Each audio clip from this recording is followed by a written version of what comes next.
চারিদিকে শুধু sell sell আর sell, আর এই সেল থেকে কি নিজেকে আটকে রাখা যায়, তাই চলে গেছিলাম সেলে। আর দেখো কত কিছু শপিং করে এনেছি, দেখেছো একদম এক ব্যাগ, তারপর আবার ব্যাগে ধরা নিই হাতে। তো প্রথমেই দেখো একটা সুন্দর সুতির ওড়না নিয়ে এসেছি, যেটাতে বেশ লাল লাল ফুল করা আছে, মানে সব জামার সাথেই আমি নিতে পারবো। আর এই গ্রীষ্মকালে তো একটা সুতির ওড়না খুবই দরকার মুখ টুক চাপা দিয়ে যাওয়ার জন্য। আর এই স্টোলগুলো নিয়েছি, এগুলোর দাম বেশি নেয়নি জানো, মাত্র এই ওড়নাগুলো 100 টাকা করেই নিয়েছিল। আর শীতকাল মানেই তো স্টোলটাই হচ্ছে আমার সবসময় সঙ্গী, সে ওড়না হোক বা মাথায় বাঁধা সব কিছুর জন্যই এই স্টোলটাই কিন্তু আমার একমাত্র সঙ্গী।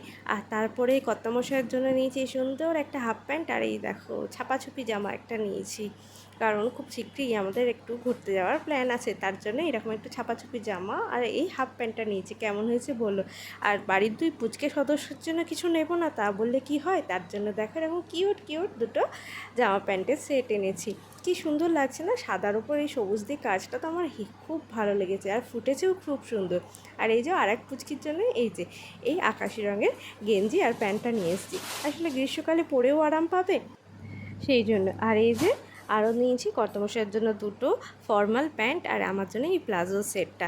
যে আরও একটা আছে যেটা আমাকে স্পেশালি দিয়েছে আমার কর্তামশাই, এই যে এই থ্রি পিসটা এটা দিয়েছে, এটা যদিও সেল থেকে নেওয়া না, এটা দোকান থেকেই নিয়েছে।